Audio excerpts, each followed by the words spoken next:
Bien, estamos con el vicepresidente de Brasil y electo senador en el último proceso electoral de primera vuelta en el gigante país norteño, la República Federal de Brasil, el general Hamilton Mourão, para Estado de Situación, Radio Oriental y todo el Uruguay. Vicepresidente Hamilton Mourão, le agradezco mucho este contacto con nosotros. Sí, Neri, es una satisfacción para mí podermos hablar sobre cuestiones de Brasil, cuestiones de Uruguay, porque son dos países muy cercanos, muy amigos, y para mí como gaúcho es una satisfacción enorme poder tratar de estos asuntos. Ya le digo que un querido amigo de mucho tiempo de usted y camarada de armas, además columnista de nuestro programa, el general Guido Manini Río, lo va a estar escuchando. Ah, qué bueno. Un abrazo para don Guido. Está bien. Bueno, usted vivió 4 años muy intensos como vicepresidente, acompañando al presidente Bolsonaro, Jair Messias Bolsonaro, en el cual cortaron durante mucho tiempo desarrollo de gobiernos del PT, del Partido de los Trabajadores, que hoy se enfrentan nuevamente al líder de ese partido, Luis Ignacio Lula da Silva, en el actual proceso electoral. ¿Cuáles se podría decir que fueron los momentos más marcantes de su vicepresidencia durante este tiempo, general Mourão? Bueno, por primero es importante que las personas comprendan que en Brasil el papel del vicepresidente es muy chico, vamos a decir así, es muy limitado.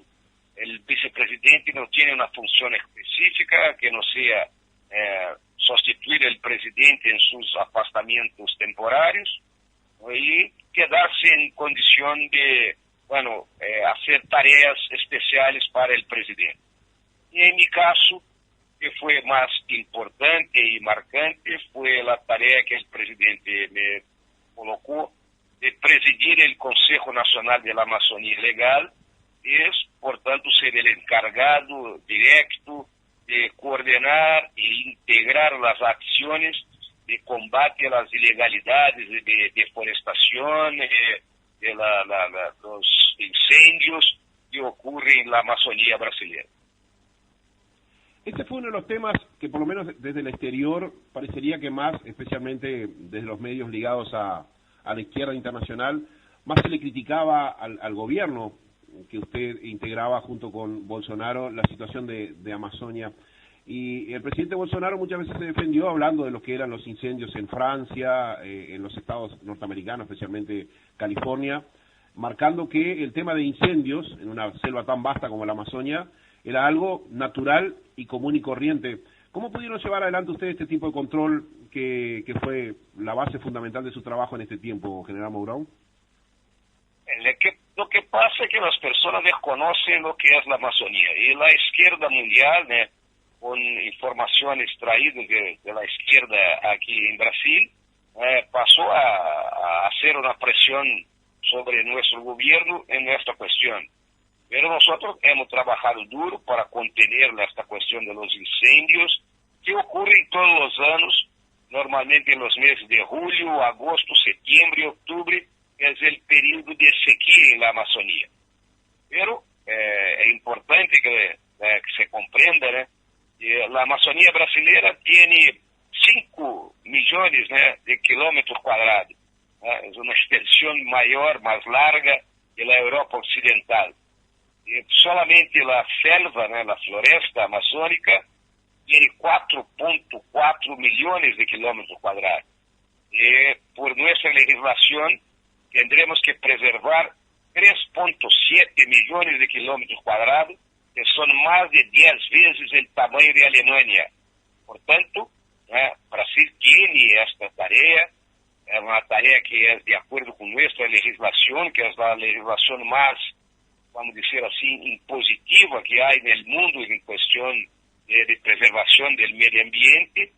Y, hay una discusión muy larga en los foros internacionales sobre este papel, este rol que Brasil tiene, porque una vez que tendremos que mantener intacto 3,7 millones de kilómetros cuadrados, es necesario que, seamos pagos por las naciones industrializadas, que son las que realmente hacen la emisión de los gases, que entonces nos compensen por esta situación. General Mourón, usted tiene un doble origen, por un lado gaullo, por otro lado militar. Ambos orígenes siempre han sido muy presentes en la política brasileña, ¿no? Recuerdo Getúlio Vargas, que marcó un antes y un después de la historia de su país, el Brasil Novo. ¿Usted se siente depositario de esos diferentes orígenes en su tarea cuando fue vicepresidente y ahora en su futuro Senado, de toda esa enorme tradición que le aporta esa historia? Bueno, en la historia de Brasil, yo creo que yo fui el primero vicepresidente militar que fue elegido, ¿no? Los otros fueron el periodo de los gobiernos de presidentes militares, y nuestro primero vicepresidente, que fue el mariscal Floriano Peixoto, no fue una elección normal. Entonces, bueno, este papel, ¿no?, de militar y vicepresidente fue una cosa muy distinta para mí. Y también el papel de los gauchos en la política brasileña viene desde el tiempo del imperio, ¿no?, pasa por el periodo de la república, que hacía un rato que no tendríamos un gaucho en una posición tan importante en el Ejecutivo Nacional como yo tuve ahora, ¿no?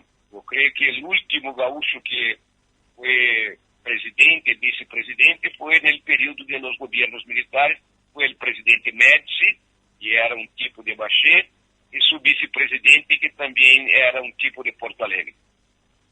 Y usted, yo no sabía que Floriano Peixoto, que a la larga le dio el nombre a Florianópolis, y que creo que fue el creador de la República en Brasil, era como usted de origen gaúcho, ¿eh? Sí, Floriano tenía origen en el Rio Grande do Sul, ¿no? Pero el presidente era Deodoro de Fonseca, que después salió y dio paso a Floriano, ¿no? Sí, sí. Y Floriano enfrentó el inicio de la República en Brasil, que fue un momento muy tenso en la historia de nuestro país.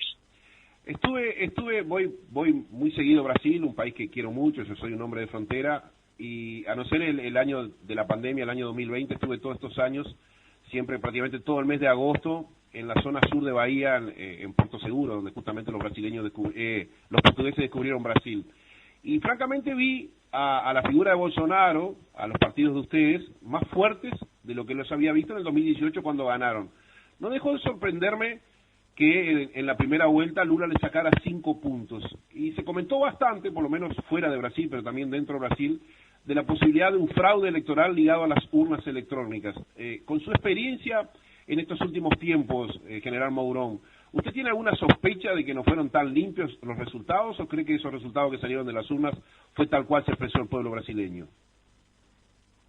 Bueno, por primero que pasa es que las encuestas, ¿no?, erraron de una forma terrible, ¿no?, en esta primera vuelta, tanto en las elecciones locales, ¿no?, como las elecciones de los gobernadores, como la propia elección nacional, porque en el día anterior de la elección, el día 1 de octubre, las encuestas de los institutos como Datafolha y PEC decían que Lula ya iba a ganar en la primera vuelta, ¿no? Y no fue que pasó, ¿no? Se quedó una diferencia ahí de 5 o 6 millones de votos, ¿no?, a favor de Lula. Entonces, esta fue la primera diferencia muy grande. También en mi caso, en el Rio Grande do Sul, las encuestas me ponían en tercera posición, y yo fui el ganador por una larga ventaja sobre los otros candidatos. Y la cuestión de las urnas electrónicas, ¿no?, fueron debidamente auditadas, y el proceso de votación fue sometido a un control constante por parte de integrantes del Comando de Defensa Cibernética de las Fuerzas Armadas, y hasta hoy no hay ningún indicio de que ocurrió algún tipo de fraude en eso, ¿no? Así que si usted tiene que definir que hubo, digamos, algo ligado a corrupción, fue el rol que jugaron estas encuestadoras, o de motivar a los militantes del PT o de desmotivar a sus militantes, digamos así. Essa é uma questão que tem que ser investigada, né? Então, a Polícia Federal estava para começar uma investigação sobre isso, pero a Suprema Corte ha trancado este processo. Pero é algo que terá que ser esclarecido, porque tu miras que de la noite para el dia, o presidente Bolsonaro se apresentou com quase 11 milhões de votos a mais do que decían as encuestas. Bueno, esto es un error muy grave, ¿eh? Sí, conozco muy bien, porque yo diría que en casi todos los países pasa lo mismo, incluido acá en Uruguay, porque yo soy director de una encuestadora y sé más o menos cómo se manejan en ese mercado. Le pregunto, General Mourão, acá asumiendo su condición de hoy senador, si se confirma lo de la primera vuelta y Lula termina electo presidente, ¿usted cree que esto va a generar un proceso irreversible de implantación de los mandatos del Foro de San Pablo, del neocomunismo actual en Brasil, y Brasil como locomotora de toda América del Sur va a arrastrar a todo el continente? ¿O usted cree que no, que simplemente será un proceso de gobierno más como cualquier otro y cuando llegue la próxima elección se podrá cambiar? Yo creo que no va a ocurrir esta cuestión de una implantación de un sistema distinto en nuestro país por varias razones. El primero, porque las Fuerzas Armadas no están compromisadas con eso. Para que algo de esta naturaleza ocurra, sería necesario que las Fuerzas Armadas estuvieran compromisadas.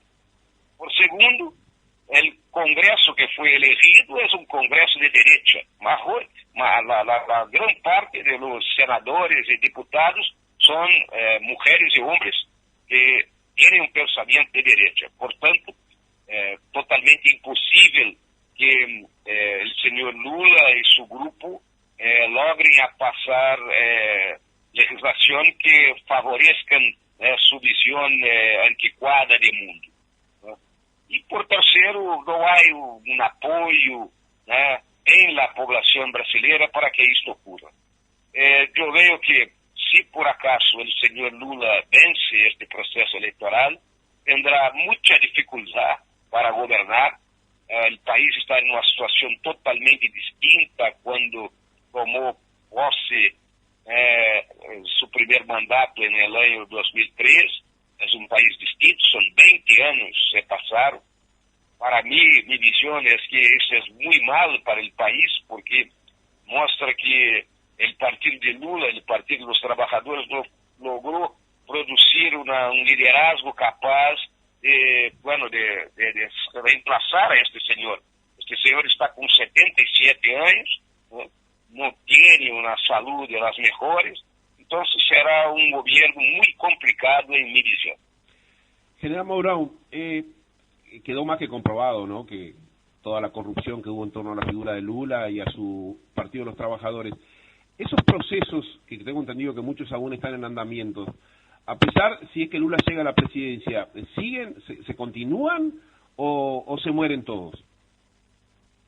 Eso fue una chanchada que fue hecha por nuestra Suprema Corte, ¿no?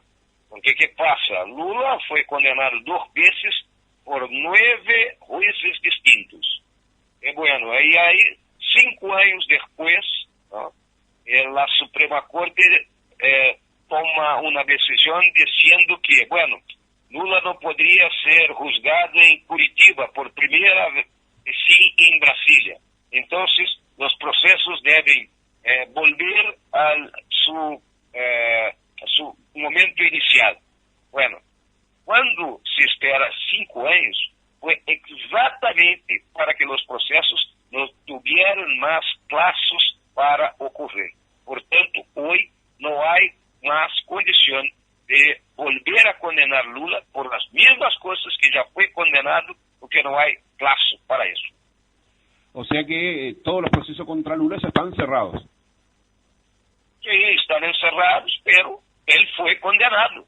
Lo que pasó fue que tú miras la decisión que los magistrados de la Suprema Corte hicieron de volver a los procesos, después de todo lo que pasó. Lula fue condenado por el juez Moro, en primera instancia, después por 3 jueces de la Corte en Porto Alegre, que es la Corte Revisora, y por los 5 jueces del Superior Tribunal de Justicia. Entonces, 9 jueces diferentes lo condenaron y la Suprema Corte pasó un borrador en eso todo. Uno tiene que concluir que la decisión de la Suprema Corte termina siendo decisiva en el actual proceso electoral brasileño. Totalmente, porque en mi visión la Suprema Corte actuó como un cabo electoral de Lula. El ex juez Moro va a ser compañero suyo en el futuro Senado. Sí, Sergio Moro fue elegido por el Estado de Paraná, seremos colegas en el Senado, ya vamos a trabajar juntos. Justamente a eso apunta mi última pregunta, porque sé que el tiempo lo apremia, señor vicepresidente de Brasil, general Hamilton Mourão. Su futuro rol en el Senado, ya sea con la vuelta a la presidencia de Jair Messias Bolsonaro o con el retorno de Lula, ¿cómo lo ve usted? ¿Cuáles van a ser sus desafíos? Claro. Vamos, mi visión de trabajo en el Senado está en 2 ejes muy claros, ¿no?